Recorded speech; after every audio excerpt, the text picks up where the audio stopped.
Hi, everybody. Welcome to Buzzing About Romance. I am Leah, I forgot my name there for a second. I am Leah, and on this episode, I'm giving you a quick shot of romance, Author Spotlight Edition. And on this Author Spotlight, I am joined by writing duo Becca and Krista Ritchie. Welcome to the podcast. Thank you. Thank you so much for having us. Yeah, thanks for Okay, having us. Krista and Becca Ritchie are New York Times and USA Today best-selling authors and identical twins, one a science nerd, the other a comic book geek, but with their shared passion for writing, they combine their mental powers as kids and have never stopped telling stories. They love superheroes, flawed characters, and soulmate love. And so before we talk about Destructively Mine, let's get to know you a little bit. So you've been writing pretty much forever then? Yeah, since we were like little kids, Becca wrote before me though. She started writing like middle school era, what did you Yeah, say? like sixth grade. Yeah, Okay. and I would be reading over her shoulder, just trying to, read everything she wrote. And she was too slow for me. Like I would be like, you need to pick up the pace. Like it got to the point where I had a Game Boy and I'd be like playing a game, like glancing over, reading more. And at a certain point, I was like, this is not gonna work. So I just started writing my own stories, hmm and kind of switched back and forth, letting each other read them. And they were just like fun stories. We never, in middle school, were like, we're gonna be published authors one day. We just Right. really enjoyed writing. So, what made you decide to write that first book and push publish? Yeah. Or rather, finish that first book, since clearly you've been writing like books essentially forever. But what made Yeah. you finish that first book and say, I'm going I to publish this? I think in high school, because that's when I completed my first book, and we would go to the bookstore and buy these like huge things on how to get an agent and like Okay. query agents and send things in the mail because it wasn't really email based at the time. And we at that point, I think it was just like a kid's high school dream. It was just like, oh, I'm gonna just shoot my shot. Like, let's see what hmm happens. And Krista always helped me because she like loved the books that I wrote. And Krista, we have a joke that Krista never finished a book. She would her stories never ended. They were like a million words. They had no conclusion. But it was like I could do. I tried to like write an actual novel, and we would go to these conventions where you would meet agents, and we both just wanted to get better at writing and like hone in our craft and stuff. And but it never panned out. We always got rejected. We got good, nice feedback, but always rejected. And in college, we kept doing it. And it wasn't until in college when we started writing together that we were like, well, maybe we have a shot like writing together. We really enjoy it. And we're getting better at writing. We're older. And I think that we still kept getting rejected at that point. But when we were seniors in college, it was 2013, and self-publishing had just started really taking off in hmm this new way. New adult was a brand new genre, and it Yeah. was only you could only get into it via self-publishing. And it kind of felt like this is our opportunity. We loved young adult, but we always kind of aged up our characters. So we were like, let's age them up to college age. Like, let's write a new adult novel together, a romance novel. All of our books had romance in it. hmm And that was when we were like, okay, this is going to be our breakthrough moment. We're going to stop trying to get the agent. We're going to stop getting rejected. We're going to bypass it all and just do it ourselves.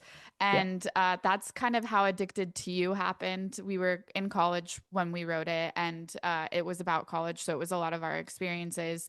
And we self-published it, and it didn't do that well, but we wanted to make it a series, so we kept writing. And by the third one, a blogger reviewed it, and it just like took off hmm by like one person's review. And at that point, it was successful enough that Krista decided to drop out of well, she was in pre-med and she like took the MCAT. So she was on the road to becoming a doctor, Uh-huh. and she decided to, put all her eggs in the The author author writing basket. basket. Yeah. At that point, she really took a leap of faith. And that basically was the start of our career. That's a big leap though, and it worked out. Yeah, it was Yeah. it was super scary at the time, but I think that we just knew we loved writing so much. Hmm. And it just looked like there was all these other test cases with all these other authors doing really well, just sticking with it. And it was like the more you write, the more you publish, obviously, like the better chance you have at longevity. And Yeah, so the faster. we kind of just banked on that. Like if we just stick with it and keep going, we'll be able to kind of make something out of it.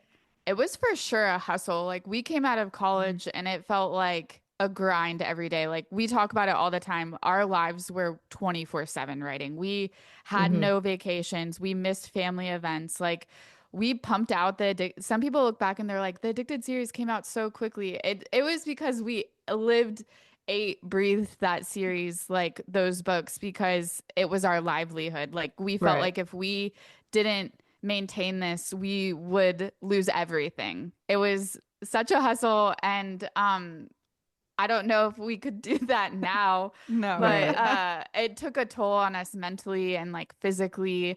I remember by Fuel the Fire, I had a fever because I just wasn't sleeping. I was Hmm. drinking so many Red Bulls. It felt like cramming for a college exam, but like never coming up for air, Yeah. basically. I mean, I was in that experience. Like I was an art major in college, and like before like our finals, we had to do like exhibits basically. And 4 or 5 in the morning, you would find the art building entirely full of kids, like trying to finish their projects at the last minute. So the last like 2 days before like finals, like nobody slept. So yeah, doing that Yeah. for like long streams of time, I can imagine the toll that it took emotionally, mentally, physically, all of that. Yeah, Yeah. we're fortunate now that where our careers are stable enough to where we don't Hmm. have to do that. But it definitely felt like at the time when we were that young that we were putting everything that we had, like our whole futures into like Right. this dream. Yeah, I think that we were really privileged too because we were in our young 20s. We didn't Hmm. have kids or spouses or any sort of like ties. So it was just definitely felt like a lot more freedom than I think that like emerging authors Hmm. have. So that leads really well into this next question. If there's a piece of advice past author use, because there's both of you, what would it be?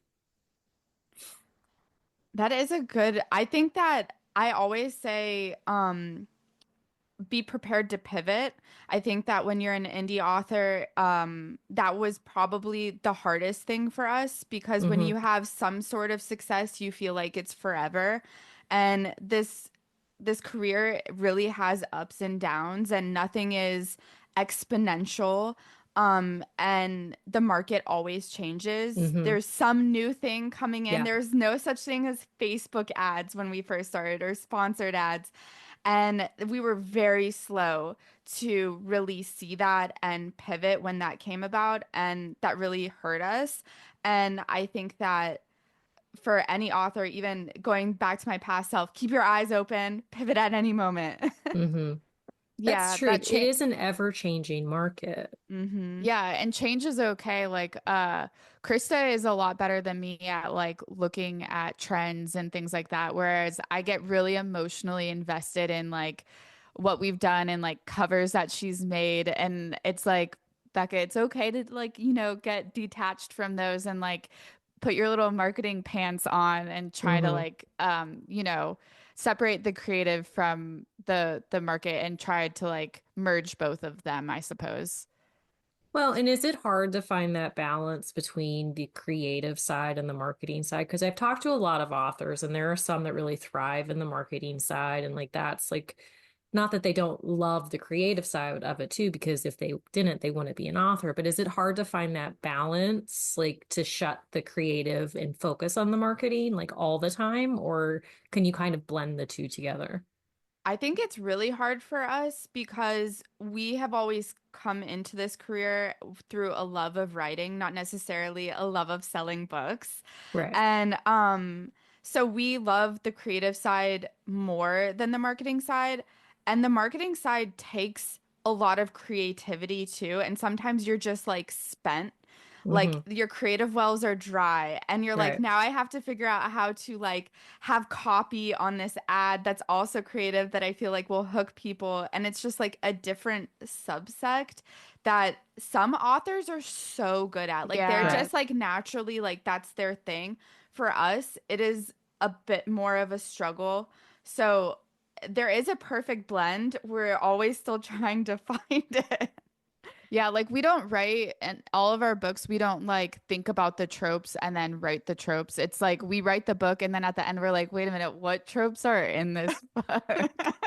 See, but Like, as a reader, I appreciate that because there have been so many books that have come out in the past year, year and a half where like it's so trope heavy and the book itself suffers because they're so focused on the trope. And it's like if you just let the characters do their thing, it would have been a much more successful story. But Yeah, and I think that's where the balance is so hard because those authors have such an easier time marketing their book because like they've mm, got the hooks just like built in. And like right, for us, like sometimes it's so difficult because like in the Webs We Weave series, we have fake dating, but she's not fake dating her love interest. So right. like it's like a yeah, little she's trickier. yeah, she's fake dating like the rich heir in town, but which isn't her like boyfriend. So like Hmm. So That like Kate Meter has a book like that where it's fake dating, but she is fake dating a hockey player, but her love interest, I believe he's the GM of the team. And but it oh, was I really love that. Yeah. it was such a great book and it was a really interesting take, which actually was one of the things I really enjoyed about this book because you have that trope, but it has like details to it and there's like the sub trope along with it. And I think it's so interesting that you guys made that decision. Yeah. I think it's just easier. I think that it's like some authors need to write the blurb and like have their tropes before they start writing. And I think that we do better just kind of organically building characters Hmm. around like a plot. We're very like character focused. So it doesn't really make sense for us to go in with like a bunch of lists of tropes. We more Right. like to list out this character's personalities and motivations like before we yeah, start and their writing. values Yeah. and yeah, how they tick, things like that. So for your series, because they're almost saga series, because you have like multiple books and you have like side characters that have relationships that are building and like it's focused on one couple, but at the same time you have all these other things happening. But it's over an arc of multiple books. Do you guys plan those out or do you pants like for the whole time? I think it's like a little mixture of both. We have like a very like bare bones outline. Like we always know where we're ending up. Like we know what we're striving towards, the end goal, and then we know like kind of like big beats in the middle. But in Hmm. terms of just like chapter by chapter, we kind of let those play out organically. And like stuff can always change. Like we're always open to even like the ending shifting if we feel like the direction needs to go somewhere differently. Hmm. Yeah, I feel like there's no way we could 100% pants it being together because Mhm. I think we both would go off the rails. Like, and we would be like, wait a minute, I have an idea for the end that's not yours. And you just took it in a really weird direction.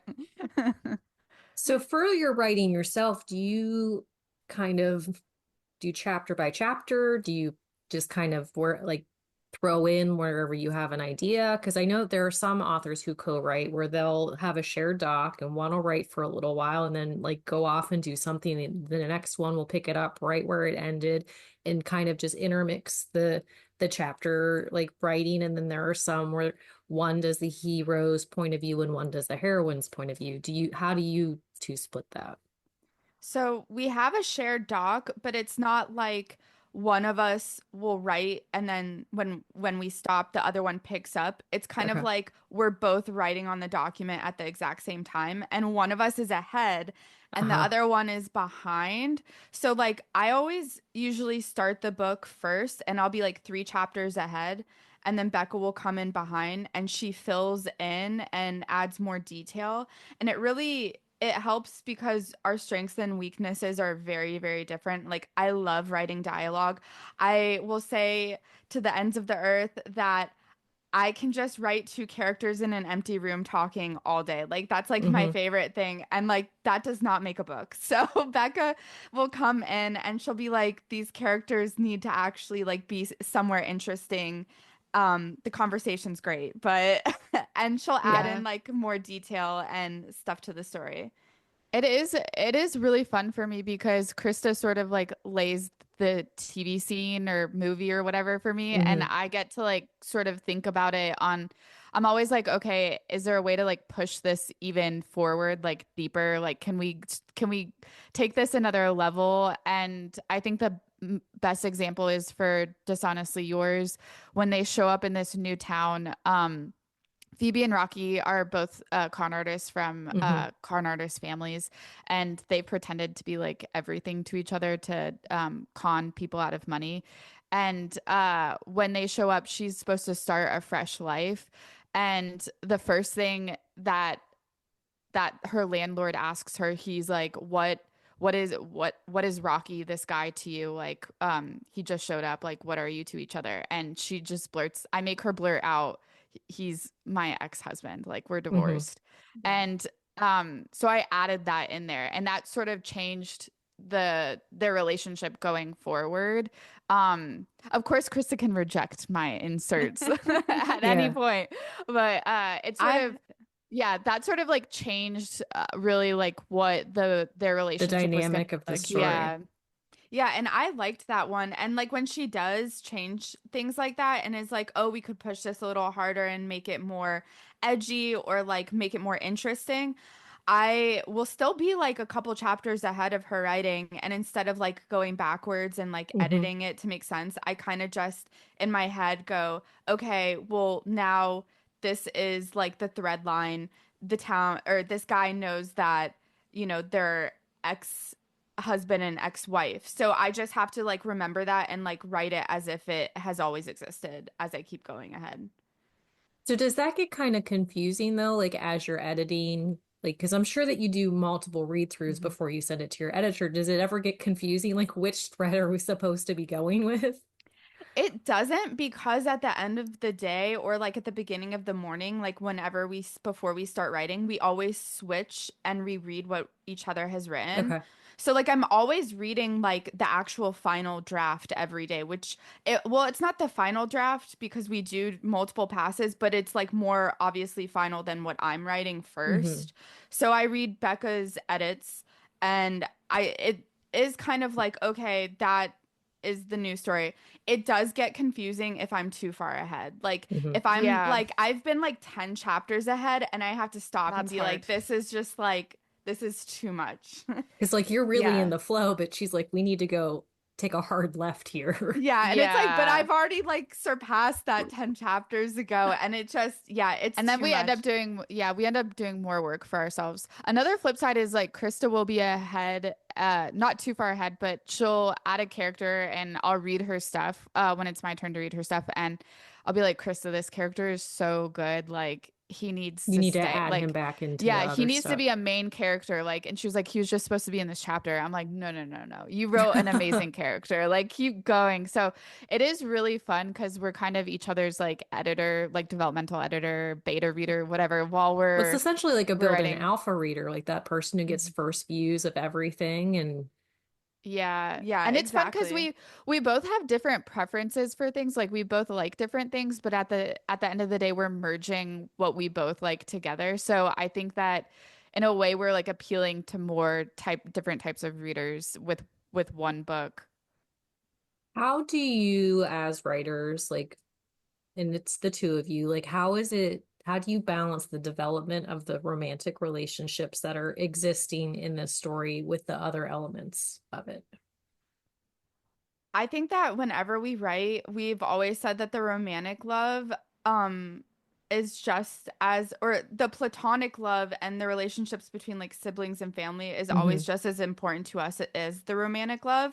So usually we have character arcs and relationship arcs with like friends or family members and we we tend to balance them just as equally as the romance. Wouldn't you say, Becca? Or at least we try Yeah. to. That's our Hmm. attempt. No, I would say that's accurate. We actually, when we have our outline, we'll have sections with different relationships at the bottom of, we have like a chapter by chapter outline, and we'll fill it in as the Hmm. chapters are being written. It's not, it's like blank, but like as the chapters are going, it gets constructed. And beneath it all, we'll have like different relationships, and we'll write down their arcs that we like have in mind. Sometimes it organically takes place, but Hmm. most of the time we know it's like important to showcase whatever is going on. And sometimes it's over like the webs we weave. There's relationships between different characters that sort of like have payoffs by the third book, by like the trilogy. So it's like a trilogy arc, not just central to Hmm. like one book. Well, and let's talk Webs We Weave. This is Destructively Mine. It's book two, and it is a trilogy. It releases April 29th, 2025. Tropes are basically fake dating and some deception, but it's not super tropey, which I appreciate because I really dislike a tropey book. But that's one thing. Like it's this family of con artists. The kids have kind of branched off. They all have a really strong relationship, but there's also like different subsets of that. Like there's the triplets and Rocky and Haley, who are brother and sister, and then they have their other brother, Trevor. But he's kind of an outlier, but not at the same time. And so it's this tangled web of chaos, like just in the personal relationships. Yeah, we try to make every single character sort of, if they have scenes together, that they all have different relationships with each other. So Phoebe's brothers have different relationships with her Rocky, with her boyfriend, and you know, she has a different relationship with Rocky's little brother. Like that is Hmm. a whole different dynamic. So we really do think about what types of relationships are going to come out of like these personalities, and we always like talk about sticking them in an elevator, and if the elevator breaks down, how they're all going to react, and that sort of helps us plan out like, okay, who are these people, and like are they going to get along with each other, who's going to like cause chaos and friction and things like Hmm. that. Well, and Trevor, like he's such a dynamic character that you don't really know a lot, like, but you're building up. Like, I feel like his storyline is going to really come to fruition in the next book. And I'm very excited for where it's going because you get little snippets of like the past. And there's this one chapter in this book that talks about something like after something happens. And I'm being very vague because you have to read this to figure it out. But I'm like, what is going on here? Like, how are you setting this up for the next book? Yeah, Yeah. and it in the third book it totally shakes like Phoebe's perception of him too, because it's something that she didn't know about him. So it's like her views of him have now changed, and how is that like changing her feelings towards him? Uh-huh. Um, so it's very fun to write. Yeah, So I think when, oh, go ahead. I know. I was gonna say, I think that we have like favoritism in our writing usually towards like the youngest character in a group. Like for some reason they always become like our faves. I think it stems from TV shows. Like it's like the gossip girl of it all. What is it, Jenny? Like it's like Hmm. Yeah. the little No sister one liked character or her. No like one the liked young her, character. Krista. I think we were the only people that liked her growing up. How? I don't know, Jenny Humphrey. I swear she was not a fan favorite, but me and Krista were She was obsessed. not. We were Me and obsessed with Krista, she was her. our favorite character. I think it was, I don't know why. I You like literally the don't know black why. sheep because she was kind of the black sheep of the Maybe that's family. what it is. We like the young sibling black sheep. Like that's just like that's our catnip. And I feel like we always like kind of have one of those in our books. Yeah. So that's Trevor is like the chaotic young black sheep.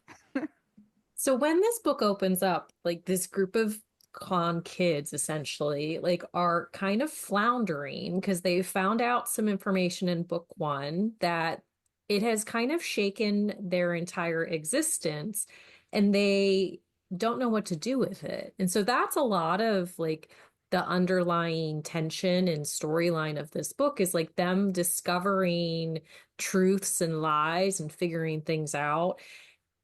And it's so intriguing the way that you created this world. Where did Uh, you get your inspiration for it?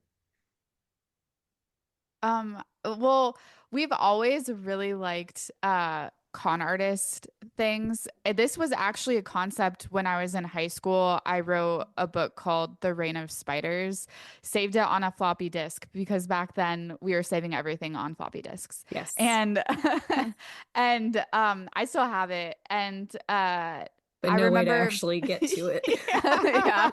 No, I still have the laptop that has the floppy disk insert. So I think I could manage to Hopefully it pull that still up. I works. don't know.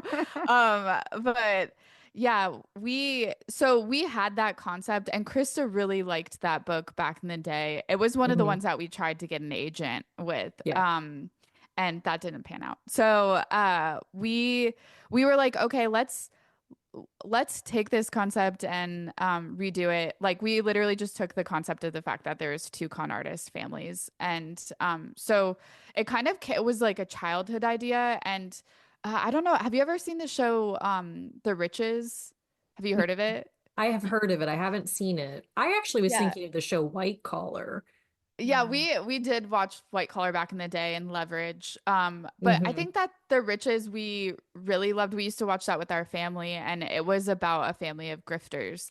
And Okay. I think it only lasted like 2 seasons, but that's probably where initially the idea came from back in the day when we were writing it. But yeah, we always like loved the idea of these two we love family sagas. Hmm. So just incorporating something where all of these people are super tight knit and they really only trust each other and they've done these crimes together and sort of are in hot water together. It's just super interesting to us, and it being still set in a contemporary world, and we don't have to Hmm. like build a fantasy. Well, build like a fantasy world with like supernatural creatures or anything. Uh-huh. Well, I mean, that's the upside to the contemporary world, but sometimes those fantasy worlds that authors create are incredible. Oh yeah. Oh yeah. Chris and I were talking about this today. They take so much time. Like we wish we had time to do Hmm. more detailed world building, but it feels like this is like a lot easier to do as far as world building goes. So this book, this series, like it really focuses on Rocky and Phoebe's relationship and their change from like they've grown up together, their change from just being friends and co-con artists to like having like this full-fledged relationship, and then we like see all these outlier like relationships grow and change as well, which that Cliffy, let me tell you, I am excited about that. But so during this book though, Phoebe is fake dating Jake, who is a like wealthy mark, but she doesn't really want him to be a mark. She just needed to like create this new life for her. But then we find out there's like intricate like connections between the godmothers and the godfather with the town that they're in. And it's just, how is it, how can you keep everything straight and not confuse everybody? Because I was not confused like as I was reading this book, but I'm like, I could see how as an author it's hard to keep everything in line. Yeah, we have extensive note planning, and I think it Okay. also helps that there are two of us. And so like I feel like I don't know how, I mean, it's good to know that you weren't confused. No, I wasn't, but I was like, this, like, when we find out about the twin or the triplets, like their big reveal, I was like, but you thought it was somebody else's connection, which I just thought that like some of the twists that you had were so detailed and intricate, and I did not expect them, which I'm a big suspense reader, so I love a good twist. But yeah, I just thought that the way that you created the twists and the connections, and it was just, I did not want to put this down. And I really Yeah. need book three, like right now. Oh, Yeah, a lot of them were planned out from the beginning. So we leave Easter eggs throughout all of the Hmm. books. Like if you go back and read the first one, a lot more might make sense because Rocky will reference things that happened in the first book. Okay. In the second one, like when he shows up in Connecticut, he will say, "I don't think we've ever pulled a con here." In the beginning of Dishonestly Yours, and it's sort of like an Hmm. offhanded remark. And it later proves in the second book important that the fact that he feels like they've never pulled a con there. Yeah. Um, and the way that he feels like his first interaction with Jake was throwing some red flags, but like he wasn't sure why, like Uh-huh. that definitely comes to play later on. Hmm. So yeah, we love like sort of like setting little Easter eggs here and there. And like Krista said, we have our notes are kind of intense like as we talk to each other and go on because we constantly when we're writing the books, we're constantly talking to each other to make sure that we know what we're doing and that Right.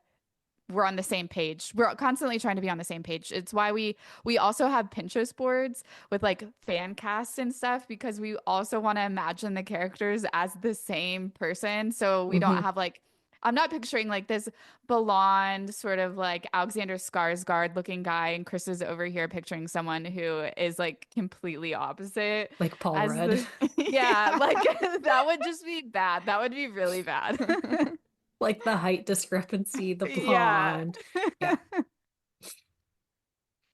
Well, it's just, I was in, I had never read you guys before. This was the first time, and they reached out to the podcast, and I was like, you've been on my radar for a long time, but sagas, like, sometimes, like, it's hard for me because if sometimes I'm not in the mood for a binge, and like a saga series, the way you Oh guys yeah. create them, like, it's a binge because I hate a Cliffy also.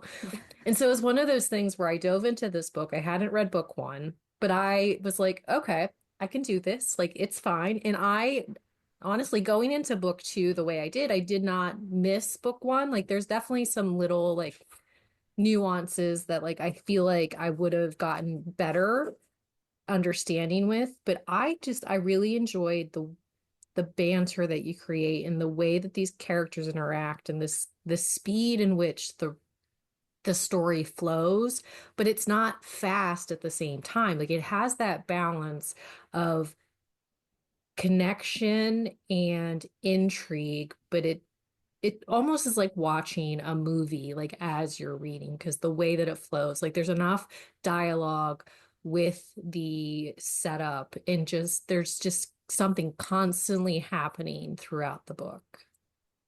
Oh, yeah, we're Yay. huge TV junkies.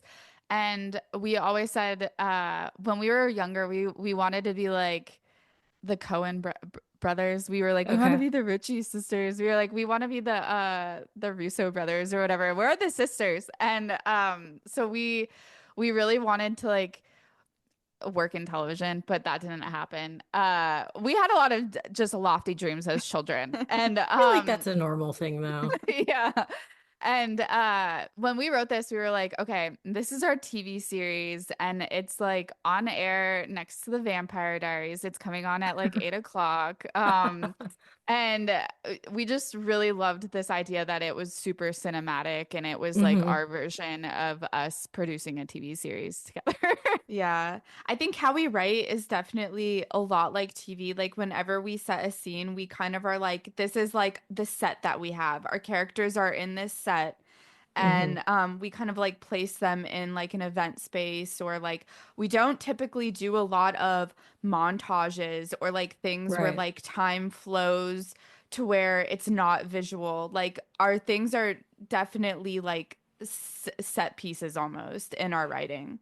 Yeah, and we took a lot.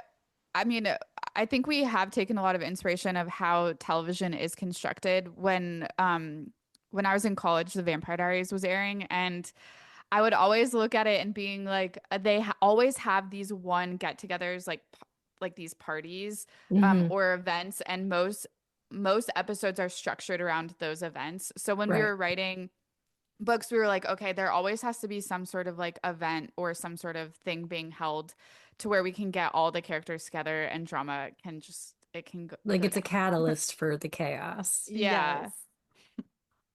No, I think you do a great job with the blend of the background with the foreground, and your characters are so different, but there's such similarities throughout them as well that like you can feel that connection. And like Haley, like her storyline in this book, which I'm really hoping I get more of her in the next book, because she just is so overtly focused in the way that she has to get her answers. And I think she's just, I mean, she's a character that I just really enjoyed reading. And like when we get some of her background and some of her truths that like come out, that people are like, oh, yeah, I knew that. And other people are like, oh, I was not expecting that. But then we get that big kaboom at the end. There's just so much that like you've set so much up that I'm really excited to see like where all the lines and the threads end up. Yeah. Yeah, I'm her like, Oh, you go, go ahead, Becca. Krista. Oh, I was gonna say I'm like so excited for book 3 because it really like we are constructing this as a very like cohesive trilogy, so it Hmm. should be a very like satisfying conclusion. Yeah, I was gonna te can I tease it, Krista? Oh yeah. So her POV is actually in book 3, Oh, is it? which yeah, which is so much fun because her voice is just so different than Phoebe and Hmm. Rocky's. Where Phoebe and Rocky will tell you that they are like very similar. They're both super Right. hot-headed. They're like feisty, but she's so different and I love having a new POV give you more information about characters that you haven't otherwise. Hmm. And she'll tell you things that Phoebe and Rocky haven't told you about like everyone, which is just Oh. so much fun. Um, yeah, and she's very introspective in like a different way than they are. Hmm. And that's the thing, like you have these two characters of Rocky and Phoebe, and they have a lot of similarities, but they're very, very different at the same time. Like they're both reactive, but reactive in different ways also, which I think is very interesting that you created these parallels, but at the same rate, they're very different people. I mean, granted, they're boy-girl characters, at this but you can have very similar people, like it doesn't matter Yeah. their sex, but like they're so similar but so different at the same time, and they work really well together. Yeah, she's like the ultimate team player, willing to go down for the team, and he's a little bit more stubborn and like wants to like have control. Hmm. He's a Yeah. very jealous guy too, Oh yeah. Yes. Yeah. which I like. But so is book three what's next, or do you have something else in the works prior to book three? For this series, book 3 is going to come out next year. And Okay. then our next book, actually, after Destructively Mine, comes out in September. And it's the start of another series. Okay. It's called Burn Bright. So it's the first book in a new series. Now, is that going to be standalones, or is that going to be saga as well? It's a 6 book series, but each book follows different relationships, Okay. So it's like romances. interconnected with different Yeah. couples. Okay. Yeah. That sounds I do love a series like that where there's an overarching storyline that like comes to a head at the end. That culmination, like the build up, and yeah, I really enjoy those.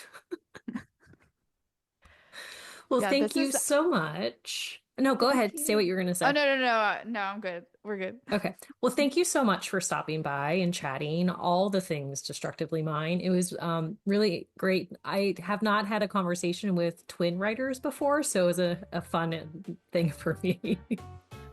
Oh, It was yay. so fun chatting with you as well. Yes. And until next time, happy reading, everybody. Find us on Instagram at Buzzing About Romance or on Twitter at Buzzing Romance. If you like the podcast, please leave a review. If you'd like to support us directly, join the Bookcase and Coffee Patreon and receive exclusive content only available to Patreon members. Check out bookcaseandcoffee.com for our on-the-shelf show notes.